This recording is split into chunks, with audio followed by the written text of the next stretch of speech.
Shalom Jemaat yang dikasihi Tuhan, senang sekali saya Pendeta Rubin Adi Abraham bisa melayani Anda dalam ibadah ini. Hari ini saya akan menyampaikan firman dengan judul Bertumbuh dalam Hal Memberi. 2 Korintus 9 ayat 6-8 berbunyi demikian. Camkanlah ini, orang yang menabur sedikit akan menuai sedikit juga, dan orang yang menabur banyak akan menuai banyak juga. Hendaklah masing-masing memberikan menurut kerelaan hatinya, jangan dengan sedih hati atau karena paksaan, sebab Allah mengasihi orang yang memberi dengan sukacita. Dan Allah sanggup melimpahkan segala kasih karunia kepada kamu, supaya kamu senantiasa berkecukupan di dalam segala sesuatu, dan malah berkelebihan di dalam pelbagai kebajikan. Puji Tuhan. Sebagai orang-orang percaya, kita harus sadar bahwa segala yang kita miliki sebetulnya adalah punya Tuhan. Mazmur 24 ayat 1 berkata, Tuhanlah yang mempunyai bumi serta segala isinya dan dunia serta yang diam di dalamnya. Sebetulnya kita hanya punya hak pakai, kita tidak punya hak milik. Semua itu hanyalah titipan Tuhan yang harus kita kelola dengan baik dan kita harus pertanggungjawabkan kepada Tuhan pada hari pengadilan. Saudara-saudara, kan itu mari kita mengelola semuanya sesuai dengan kehendak Tuhan. Kita harus menjadi bendaharawannya Tuhan yang bertanggung jawab kepadanya. Nah, saya percaya bahwa memberi persembahan sebetulnya adalah wujud ibadah dari orang yang beriman. Karena dalam Amsal 3 ayat 9 dan 10 berkata, muliakanlah Tuhan dengan hartamu dan dengan hasil pertama dari segala penghasilanmu.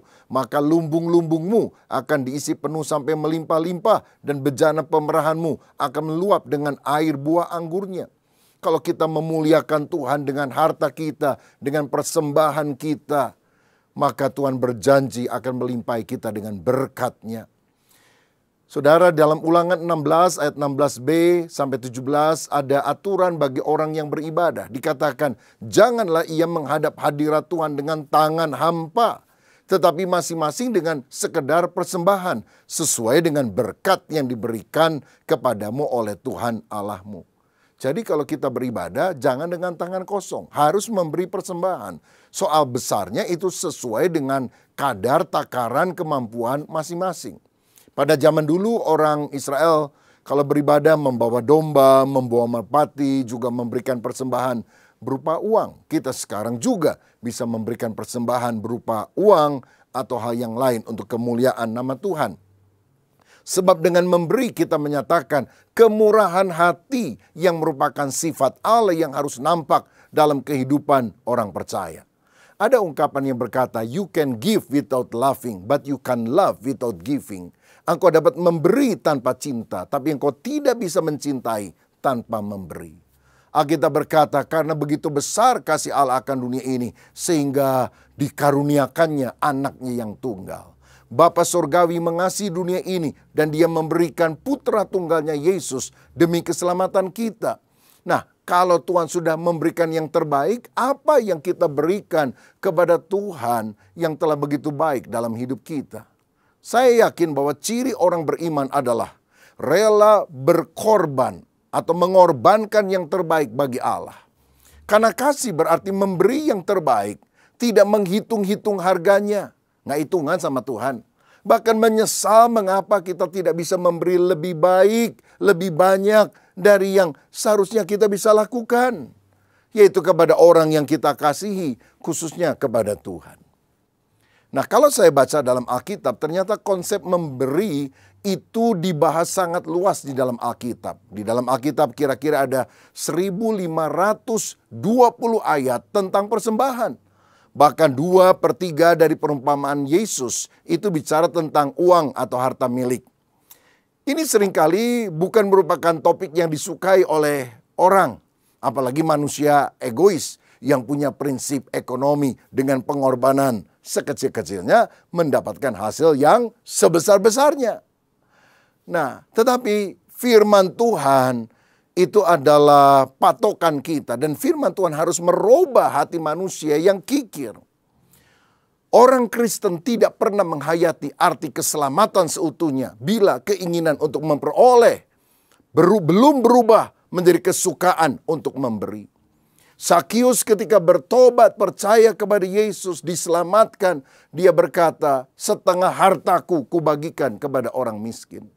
Dari orang yang sangat pelit, kikir, hidup bagi diri sendiri, dia menjadi orang yang generous, murah hati.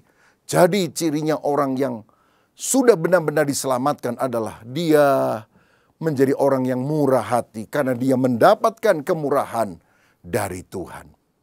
Nah, dalam 1 Korintus 6 ayat 19-20 ada firman yang juga berkata, "Atau tidak tahukah kamu bahwa tubuhmu adalah bait Roh Kudus yang diam di dalam kamu, Roh Kudus yang kamu peroleh dari Allah, dan bahwa kamu bukan milik kamu sendiri, sebab kamu telah dibeli dan harganya telah lunas dibayar. Karena itu muliakanlah Allah dengan tubuhmu."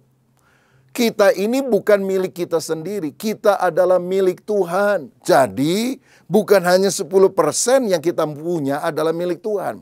100% hidup kita adalah milik Dia. Kita bukan hanya berhutang budi, kita berhutang nyawa, kita berhutang keselamatan. Karena itu kalau kita sadar bahwa Tuhan sudah memberikan yang terbaik, mari kita memberikan hidup kita, harta kita untuk kemuliaan namanya. Saudara, orang Kristen harus bertumbuh secara rohani dalam segala hal. Bertumbuh dalam firman, bertumbuh dalam iman, bertumbuh dalam doa. Tapi satu hal yang kadang jarang dibahas adalah kita juga harus bertumbuh di dalam memberi kepada Tuhan dan sesama. Saudara-saudara, karena Alkitab mengajarkan di mana hartamu berada, di situ juga hatimu berada. Saudara tahu saingan Tuhan yang paling utama apa? Mamon, materialisme. Jadi orang yang sungguh-sungguh mempertuhankan Kristus, dia harus bisa menguasai dirinya dan dia menggunakan harta benda, uang sebagai bawahan, sebagai budak. Ada ungkapan berkata, money is a good servant but a bad master. Uang itu adalah hamba yang baik tapi tuan yang jahat. Tuhan tidak mempermasalahkan apa yang Anda miliki, tapi apa yang memiliki hati Anda, apa yang menguasai, apa yang mendominasi. Itu sangat berbahaya sekali. Martin Luther, seorang reformator besar dari Jerman, pernah berkata, bertobat itu artinya pertama, membuka hati, dan yang kedua membuka dompet. Karena di mana hartamu berada, di situ juga hatimu berada. Sudahkah engkau membuka hati bagi Yesus? Bagaimana dengan dompetmu? Apakah engkau juga membuka dompet untuk Dia?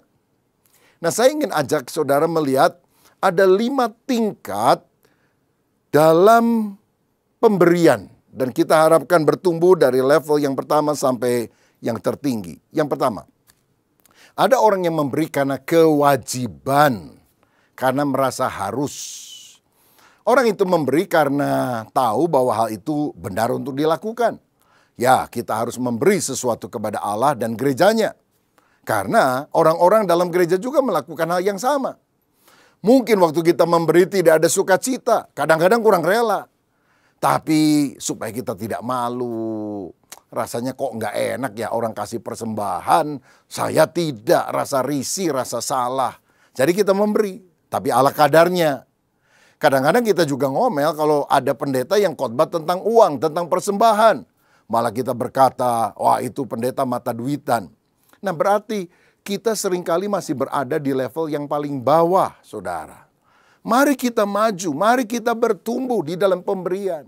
Sederhananya begini, kalau saudara tiap kali ke gereja kasih persembahan cuma Rp5.000, naikin jadi Rp10.000. Kalau udah Rp10.000, Rp20.000, Rp50.000, Rp100.000, bahkan lebih, saudara sekalian.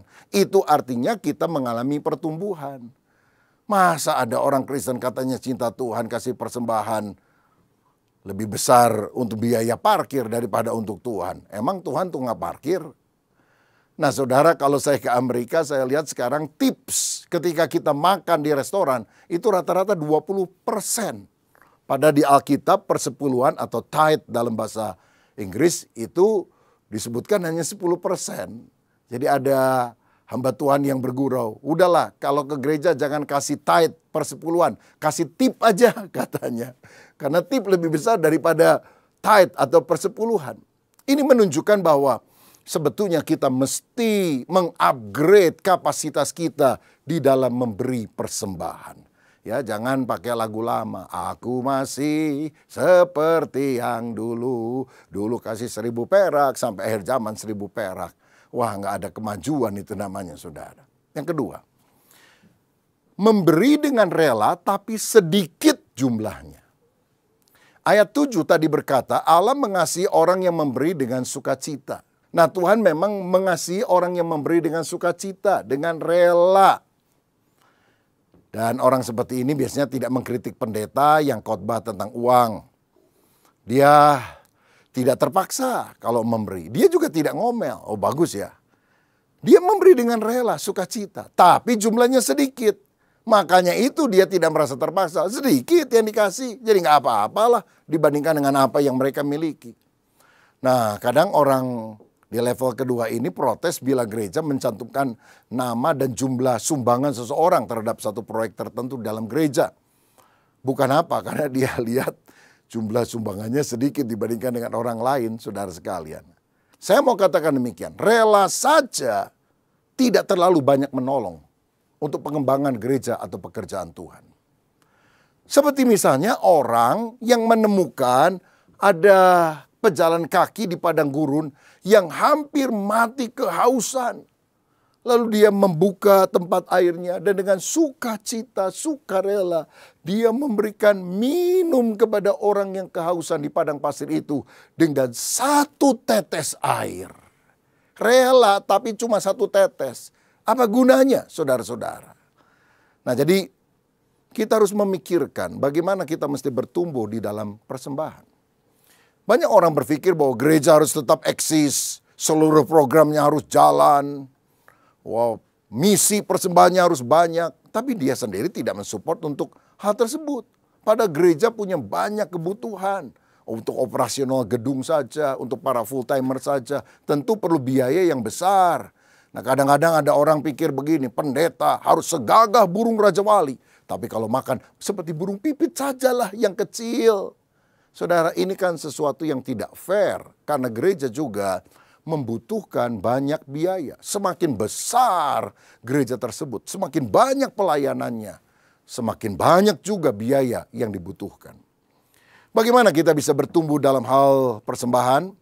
Coba saudara satu kali buat daftar pengeluaran selama 1 minggu. Misalnya, minggu ini untuk makan berapa, untuk belanja berapa, untuk transportasi berapa, mungkin untuk biaya rekening listrik, rekening air, rekening telepon, cicilan ini dan itu, beli pakaian atau hal yang lain berapa. Dan saudara coba jumlahkan, dibandingkan dengan persembahan yang kau beri selama minggu ini atau selama bulan ini kepada Tuhan. Maka mungkin angkanya akan sangat jauh berbeda. Dan bisakah kita berkata, oh hidupku adalah bagi Tuhan, segala-galanya untuk Engkau. Tapi kita tidak mau bertumbuh di dalam hal memberi persembahan. Karena jumlahnya sangat kecil sekali. Saudara, sungguhkah kita benar-benar gembira melihat jumlah yang dapat kita berikan untuk melebarkan kerajaan Allah? Saya tahu bahwa nominal atau jumlah uang itu berbeda nilainya bagi setiap orang. Misalnya, bagi satu orang tertentu, 100.000 rupiah itu besar. Bagi orang lain, biasa aja. Bagi konglomerat, 100.000 kecil sekali, saudara-saudara. Jadi, bukan soal berapanya, nominalnya. Tapi hitung proporsinya. Perbandingan apa yang kita persembahkan kepada Tuhan dibandingkan dengan yang kita gunakan untuk hal yang lain.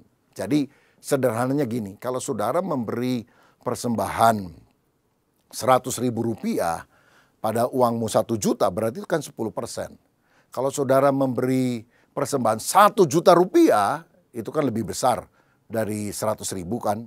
Tapi uang saudara 5 miliar, maka 1 juta itu tidak ada artinya secara proporsional dibandingkan dengan orang yang memberikan 100.000 ketika uangnya adalah 1 juta. Nah saudara-saudara, Alkitab memberikan contoh ada seorang janda yang memberikan persembahan hanya 2 peser.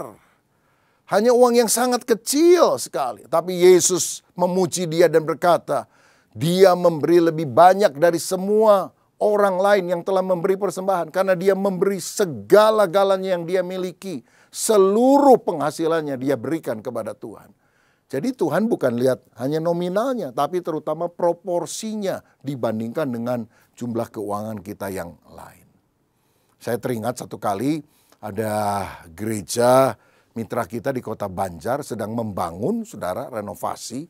Dan jemaat didorong untuk memberikan persembahan. Nah, satu kali ada seorang tukang beca datang kepada gembala di hari biasa ya. Dan dia bilang, "Pak Pendeta, ini uang persembahan untuk pembangunan gedung gereja. Ini tabungan saya, celengan selama 3 tahun saya mengayuh beca. Karena saya ingin memperbaiki rumah saya yang roboh, yang hampir roboh. Tapi ketika kita dengar gereja harus direnovasi, saya ingin mengutamakan Tuhan terlebih dahulu." Aduh, pendeta jadi tidak enak. Dia bilang, "Sudahlah Pak, biarlah yang lain saja yang nyumbang. Kamu jangan, kamu juga kan banyak keperluan." Dia bilang, "Loh, ini kan bukan buat Bapak Pendeta, ini untuk Tuhan, untuk gerejanya. Saya memberi dengan rela kok Pak, dengan sukacita." Dia kasih seluruh celengannya. Hasil jerih payah keringatnya 3 tahun. Apa yang terjadi? Beberapa hari kemudian hujan badai terjadi di kota itu. Dan dari seorang jemaat dia dengar, "Pak Pendeta, dengar nggak? Rumah dari tukang beca yang kasih persembahan beberapa hari yang lalu rubuh, ditiup angin." Waduh, kaget pendetanya. Segera setelah hujan reda, dia datangi untuk memberikan penghiburan kepada tukang beca itu. Tetapi tukang beca itu bilang apa? "Pak Pendeta, tidak apa-apa. Tetap uangnya digunakan untuk pembangunan gereja. Nggak apa-apa rumah saya rubuh. Saya rela tidur di kolong jembatan. Saya rela tidur di bawah daun pohon pisang. Asal gereja Tuhan harus dibangun." Hamba Tuhan tidak tahan menangis. Dia bilang, "Saya datang untuk menghibur Anda, tapi Anda memberikan kata-kata iman yang luar biasa." Saudara, inilah orang yang mengalami pertumbuhan dalam hal memberi. Dan ternyata 1-2 hari kemudian ada tetangganya. Ini bukan orang Kristen lagi. Lihat rumah tukang beca rubuh, dia bilang, "Aduh, kunaon, kenapa katanya rumahnya rubuh?" "Iya, ini kena angin badai." "Bangun lagi dong, duitnya nggak ada." "Udah gini aja, kamu beli perabotan, peralatan, bahan-bahan di toko bahan bangunan. Kamu bangun lagi. Minta 1-2 orang tolongin kamu. Nanti biayanya saya yang bayar." Oh, bayangkan saudara, Tuhan bisa gerakan siapa saja menurut maunya dia untuk memberkati anaknya yang tahu memberi dengan sukarela. Yang ketiga adalah orang yang memberi dengan rela kalau diminta. Dia rela nyumbang, ngerti pentingnya memberi untuk mendukung gereja, tapi pasif. Artinya dia tunggu sampai orang lain datang dan menjelaskan kebutuhan atau minta dukungan, baru kemudian dia memberi. Nah, orang semacam ini juga kadang-kadang berjanji ingin memberi, tapi suka lupa, saudara. Dan kadang ingin diingatkan untuk hal tersebut. Saya mau katakan bahwa memberi itu baik, tetapi harus dari inisiatif kita. Jangan hanya menunggu. Apalagi menunda-nunda apa yang kita sudah janjikan. Ingatkah saudara, ketika Abraham menang perang, maka dia membawa persepuluhan kepada Raja Salem, Melkisedek. Abraham yang berinisiatif kasih perpuluhan. Belum ada kewajiban yang mengharuskan. Hukum Taurat itu belum ada karena Musa juga belum lahir. Tapi Abraham karena ucapan syukur kepada Tuhan berinisiatif memberikan persembahan. Oh, ini kan sesuatu yang luar biasa. Jangan karena disuruh kita memberi, tapi dari dasar hati kita yang terdalam.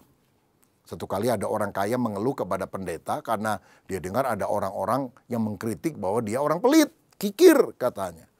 Dia bilang, "Pak Pendeta, saya ini kikir gimana? Saya ini sudah ke notaris. Dan saya udah bikin pernyataan, semua harta benda saya, kalau saya mati, saya kasihkan untuk gereja. Karena istri udah meninggal, saya juga nggak punya anak. Udah buat gereja saja, nanti kalau saya sudah mati."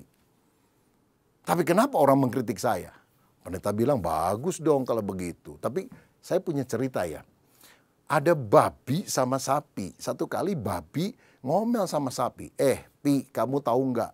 Itu manusia itu suka jelek-jelekin saya. Kalau maki orang, babi lu. Kalau ada orang males, males kamu kayak babi. Kalau jorok, jorok kayak babi. Kenapa bukan kayak sapi?" Padahal saya kan berguna untuk manusia. Coba bayangkan, saya ini dagingnya suka dimakan manusia, jadi sate babi. Ya, kalau orang lamaran suka bawa kaki babi. Tapi kenapa kok saya dijelek-jelekan? Oh gini loh, babi kata sapi.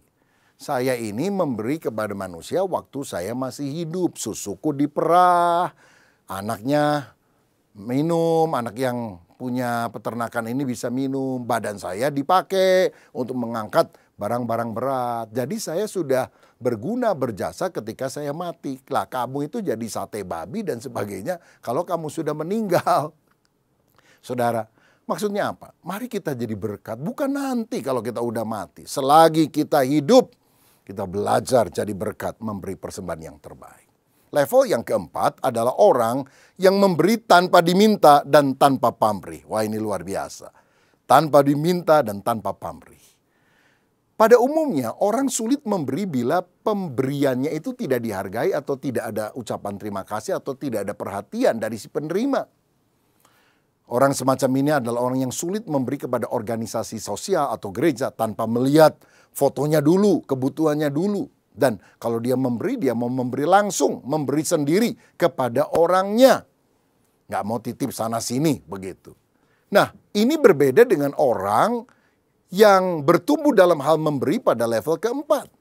Karena orang pada posisi ini memberi tanpa diminta dan tanpa pamrih, tanpa mengharapkan balas jasa. Saudara ingat ada wanita yang pernah menuangkan minyak narwastu murni yang mahal harganya ke kaki Yesus dan menyekanya dengan rambutnya. Apa Yesus minta? Enggak. Dia melakukan karena cinta kepada Tuhan. Dan dia melakukan tanpa pamrih. Tuhan, aku udah lakukan ini. Tolong nama saya dicatat ya dalam Alkitab. Enggak, saudara-saudara. Dia memberi tanpa diminta. Dia memberi tanpa pamrih. Dan melihat motivasi yang demikian, Tuhan bilang, apa yang dilakukan wanita ini akan selalu diingat orang ketika Injil diberitakan. Karena sebetulnya minyak narwastu ini menurut adat budaya Yahudi harus disimpan sampai pada hari pernikahan. Dan ketika ada mempelai pria, maka minyak itu harus diberikan kepada mempelai pria tersebut. Tapi ketika ketemu dengan Yesus, kasih Yesus mempesona hidupnya. Karena dia orang berdosa yang diampuni dosanya oleh Tuhan. Sehingga dia belajar memberikan yang terbaik tanpa pamrih. Saudara-saudara, kalau kita berada pada level ini, kita bisa memberi melalui gereja atau organisasi sosial tanpa perlu tahu kepada siapa itu akan disalurkan. Pokoknya untuk orang yang membutuhkan. Saudara-saudara, di GBI sebagai Ketua Umum Sinode, saya juga mengadakan sebuah kegiatan namanya Battle Project. Jadi membangunkan gereja-gereja yang sudah mungkin hampir 10 tahun berusaha membangun gereja, tapi tidak mampu karena ketiadaan dana, kita support, kita bangunkan sampai jadi, saudara-saudara. Dan bersyukur ada banyak orang yang kemudian menitipkan uang kira-kira 150 juta, dan dia bilang, tolong Pak titip ya, terserah di desa mana, nanti tolong bangunkan saja. Ya tentu kalau sudah jadi kita memberikan laporan, foto-foto, dan meminta si donatur untuk datang pada waktu peresmian. Ada yang datang dan bisa hadir dalam peresmian dan kita sangat bersuka cita. Dan mereka juga bersuka cita karena benar-benar persembahannya bisa bermanfaat bagi jemaat. Dan jemaat juga banyak yang menangis karena yang kita kasih hadiah berupa gedung gereja yang baru. Tapi banyak juga orang yang bilang, sudahlah terserah. Ya terserah desa mana, nggak usah kasih laporan juga nggak apa-apa. Saya bilang, oh tentu kita harus bertanggung jawab memberi laporan. Orang itu bilang, pokoknya saya juga nggak usah datang, asal jemaat itu bisa diberkati, saya sudah senang. Wah ini luar biasa saudara-saudara ya. Jadi datang untuk melihat juga suatu yang bagus. Tapi ada juga orang yang bilang, pokoknya untuk pekerjaan Tuhan silahkan. Level yang kelima, ini hampir beririsan dengan yang keempat, adalah orang yang memberi secara tersembunyi, tentu secara sukarela dan dalam jumlah yang besar. Matius 6 ayat 3 dan 4 menjadi dasar yang dilakukannya. Tetapi jika engkau memberi sedekah, janganlah diketahui tangan kirimu apa yang diperbuat tangan kananmu. Hendaklah sedekahmu itu diberikan dengan tersembunyi, maka Bapamu yang melihat yang tersembunyi akan membalasnya kepadamu. Orang semacam ini memberi bukan karena ingin dilihat orang, bukan ingin dipuji orang. Tapi karena dia tahu, Allah melihat, Allah tahu. Dia akan memberikan pahala bagi orang yang memberi dengan tulus. Orang tidak menghargai, orang tidak memberikan terima kasih, nggak apa-apa. Saya tidak melakukan untuk orang itu. Ini urusan saya dengan Tuhan. Dan dia melakukan itu sebagai lifestyle, gaya hidup. Nggak hanya tergerak sebentar lalu memberikan, lalu kemudian nyesel. Tidak demikian. Tapi itu pola hidup. Dia telah mempersiapkan persembahan-persembahan yang ada. Bahkan dia sudah menganggarkan. Misalnya selain persepuluhan 10% dia anggarkan. Misalnya 5% atau 10% untuk persembahan. Ada seorang rekan yang bilang gini, Pak Rubin, tolong kalau ada proyek pembangunan apapun, saya diberitahu ya. Karena tahun ini saya anggarkan 2 miliar rupiah untuk memberi untuk gereja-gereja di desa. Wow, luar biasa saudara-saudara. Tapi saya juga harus seksama memberikan pertanggungan jawab supaya apa yang dilakukan itu benar-benar bisa bermanfaat bagi orang yang menerimanya tentunya. Ya. Jadi kadang saya juga lihat ada orang ketika masa pembangunan misalnya, aduh kita masih kurang berapa ratus juta, tiba-tiba ada uang masuk ke akun gereja dan tidak tahu siapa yang mengirimnya. Karena transfer tunai dan tidak ada nama pengirimnya, saudara-saudara. Dan orang semacam ini adalah orang yang memberi dalam jumlah besar sebagai gaya hidup dan dia melakukannya karena Tuhan. Saya melihat selama bertahun-tahun istri saya seringkali menitipkan uang kepada orang-orang tertentu dan dia bilang, saya titip ya berkat, kamu boleh kasih siapa saja yang memang kamu pikir membutuhkan, nggak usah lapor saya lagi dan tidak perlu kasih tahu saya yang memberi. Saya ingin memberi supaya orang itu terberkati.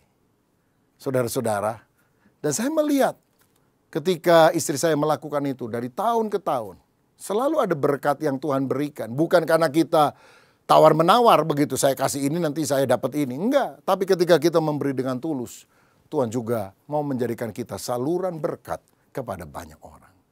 Karena itu saya dorong saudara, bertumbuhlah di dalam hal memberi dari level 1, kedua, 3, 4, dan 5. Kalau saudara lupa lagi apa levelnya, dengarkan khotbah ini sekali lagi, saudara bisa putar ulang. Supaya kita bisa bertumbuh di dalam Tuhan. Nah terakhir, apa akibatnya kalau kita memberi dengan sukacita, sukarela, dan juga memang dalam jumlah yang pantas untuk mensupport pekerjaan Tuhan. Pertama, Allah akan membalasnya berlipat kali ganda. Sehingga kita berkecukupan, bahkan berkelimpahan dalam segala kebajikan. 2 Korintus 9 ayat 6, camkanlah ini, orang yang menabur sedikit akan menuai sedikit juga. Tapi orang yang menabur banyak akan menuai banyak juga. Memberi sedikit, diberkati sedikit. Memberi banyak, Tuhan kasih lebih limpah. Lukas 6 ayat 38. Berilah dan kamu akan diberi suatu takaran yang baik, yang dipadatkan, yang digoncangkan, dan yang tumpah keluar akan dicurahkan ke dalam ribaanmu. Sebab ukuran yang kamu pakai untuk mengukur akan diukurkan kepadamu. Saudara, memberi menyebabkan berkat Allah mengalir. Saya ingat satu kali ada seorang dokter muda lagi praktek di kampung, saudara. Satu kali dia rasa haus sekali di jalan. Dia pengen minum, dia nggak punya uang, saudara-saudara. Lalu dengan rasa malu dia ketok satu rumah terdekat. Lalu seorang ibu muncul.